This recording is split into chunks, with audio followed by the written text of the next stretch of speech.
name is Luis Carlos Ramos. I'm from Team 4, and this is activity 3.4, Team Automation. With using the setup that we have been using to connecting to the CPU of the PLC, we are going to establish the following variables for us to be able. A0, A1 are the extension and retraction of the are the sensors from the solenoid. Piston A. We are using A1 HMI, which are also booleans and for the HMI communication. Here clearly we see the address of M and MW for the integers that are sent to the HMI. We have an alarm variable. B0, B1 also correspond to solenoid sensors of the second solenoid that we are using. This is B1 and B0. Also with the Boolean HMI protection. We have the blue output Boolean counter, the count and counter Boolean for the respective uses in the countdown. We use the execute integer that is communicating with the HMI, that is basically the push button. We have F1 and F2 variables that correspond to the frequency, the start that is in the percentage x6 value, which means that it only works once at the start of the program. We have a number of iterations, which is another HMI variable. The red button, the red LED, sorry, the reset push button in the HMI. We have state 1, state 2, state 3, and state 4 Boolean as well as the set. We have a start eval, which is the start push button in the console here, placed into the entradas module 3. Why? Because module 1 has a false screw and we pass all to M3, so we have a cleaner schematic. We have also the start HMI button, the stop push button, the HMI stop button, the switch HMI to reset, the switch 2 in the board, the switch 2 in HMI, waiting time integers, this one in the HMI, this way in seconds. We have and finally we have the activation and deactivation of the solenoids and the self-retracting solenoid activating in calls. It addresses 1.16, 1.19, 1.18, and the HMI eval variable. And that's the setup for our variables. My name is Jaime Avila, and I want to present the ladder program. Here we were intended to use the cascade method. So first, we have a set state. This set state will allow us to run the sequence. The start, either the HMI or the physical one, enables it, and both the stops, the physical and HMI one, stop it. The counter means that when we reach the number of iterations we want, it will not allow us to enable the set again. So here we start by sending the status of the pistons. Here we say, well, A1 is extended. Now the HMI knows that, and it will do the same for piston B. Then we pass to the actual cascade method. First we have the set. That is the only set condition for activating the stage 1. The stage 1 latches itself, and it will only reset under the conditions that we are running any other of the sequences, of the further sequences. These reset conditions will maintain through all the stages. Now, if we complete if we are on stage 1 and we made all the movements that are required to be done in stage 1, and if the set is active, then it will proceed to enable stage 2, which will latch itself. These conditions will stop being true, but it doesn't matter because it's a latch, and it will do its movements. That will enable stage 3. Since we will complete these conditions, A will be extended, B will be retracted, and we will be on stage 2. And if we have set, then we will activate S3, and that will cut S2. That happens in all of the stages. And the same process. It latches itself, and it will only reset if we pass to a further stage. Now notice that if we deactivate the set, for example, when it's running stage 3, well, because it is latched and because the set is not as a reset condition, that means it will allow it to end stage 3, but it won't allow it to enable stage 4 since it's one of the set conditions. And well, in the stage 4, instead of putting the next stage, we put the last movement, that is retract the piston B. And here we have a count. This count is telling us when we complete a sequence. In its stage 4, we made half of the sequence, which is extending A1, extending piston A, and that will send a signal to the counter up in the counter of sequences. This value is sent to the HMI. The preset value is also managed by the HMI. And when we will be adding up until we reach the preset value, when it is reached, it will send this counter signal. And as we know, it won't enable us, it won't let us start it all over again. But we have two resets. These are the switch 1. These are physical and HMI ones. This will reset the count. And then we pass to the activation ladder. First, we have a first scan, which will only run once, and we also added as a precaution all of the stages and the counter, so that if we are on a stage or if the sequences are completed, then it will not impede us to work. And if none of these are true, that means we are on the initial position, where the extension of Y1 doesn't affect the extension of piston A will not affect anything else. Y1 is extend piston A, Y2 is extend piston B, Y3 is extend piston B. This will retract piston A. And well, if we're on stage 2, we extend A. If we're on stage 4, the same thing. If we're on stage 1, we retract it. If we're on stage 3, we retract piston A.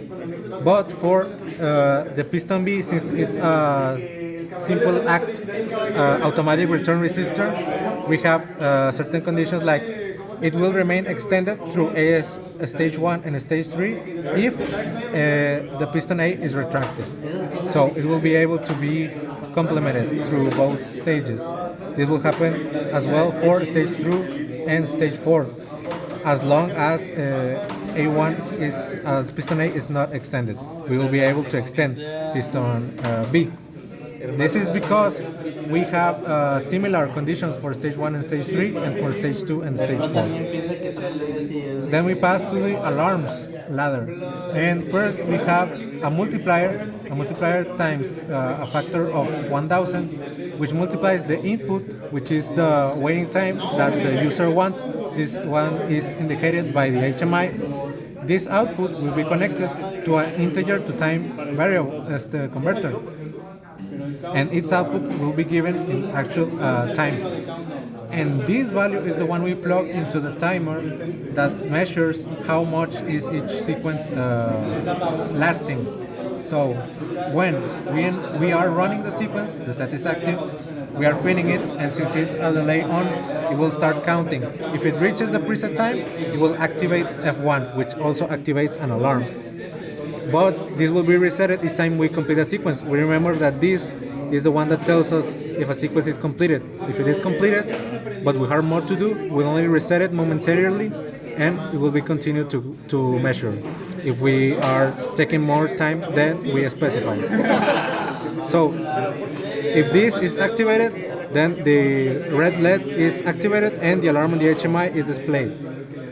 It also latches itself, and the only way to reset it is through the physical switch 2 or through the HMI switch 2. Then we have a counter that tells us which with this F1, how many times does the alarm has been activated. This is the preset value, 0, and the counter value.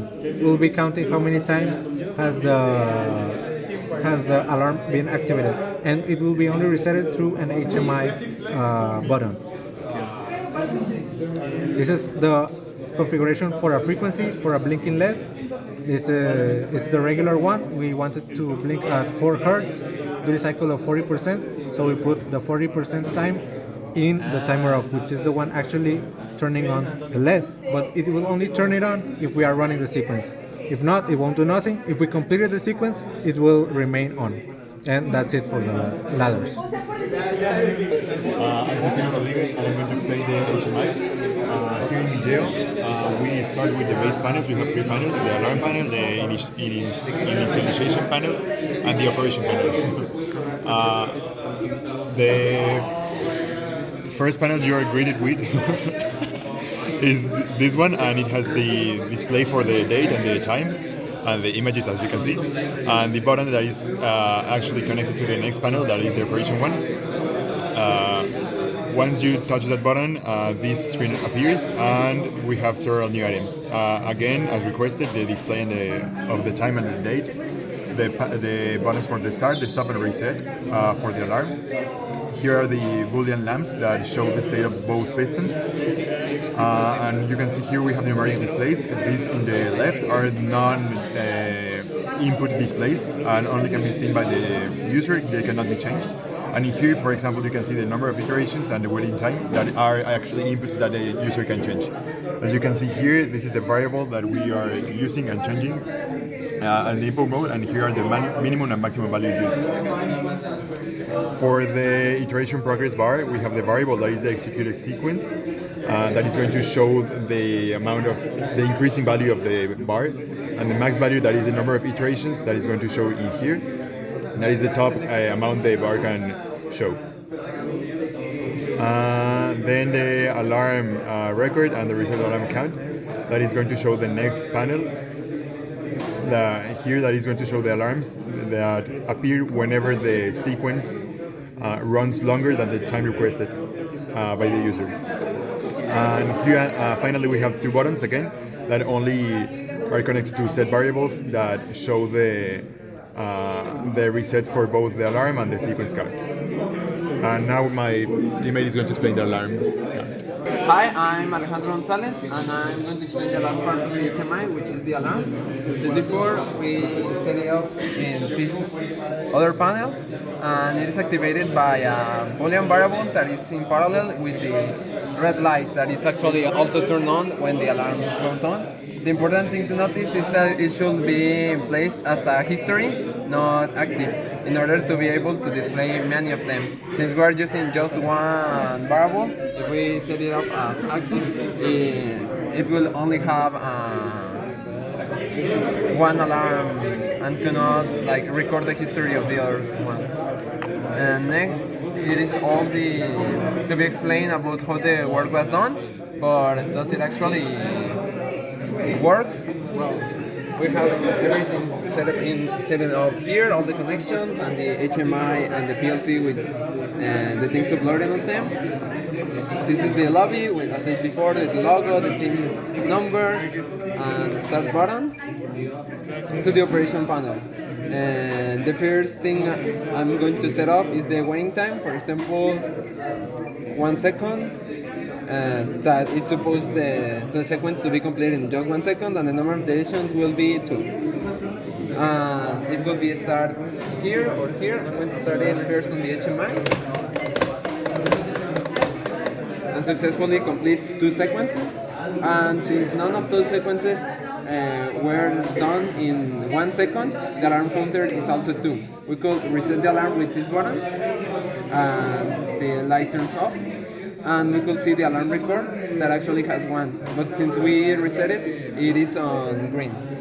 Back to the operation panel, I'm going to reset the count. Sequence executed is equal to 0, and I'm going to make more iterations in there. But I'm now going to activate it with this button, and it's also working. The state of the pistons could be seen here. It's just a Boolean variable with the sensor that was explained before. On green, it means the piston is activated, as in here, piston A, and piston B is retracted, is in red. The iteration progress was also works, is the bar. In here, it's already finished, the 4 sequences, so it is complete. I'm going to, the alarm could be also reset with the switches, not just in the HMI. It's resetted, and the number of the sequences executed, 2. So yeah, you could operate it in here or on the HMI. I'm going to do one last sequence, about 5, and now with 10 seconds. In this case, no alarm will be current, as the sequences are indeed faster than 10 seconds, and I'm going to start it. It's already the first sequence, and the alarm counter is at 0. The iteration progress also moves, and it finishes. The alarm record has more alarms. I'm going to finally see an alarm that has not been resetted yet. Just one iteration to show that.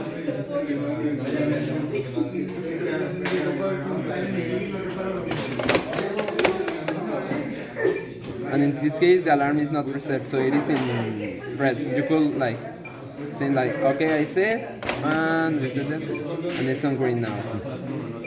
Well, that will be it. Thank you.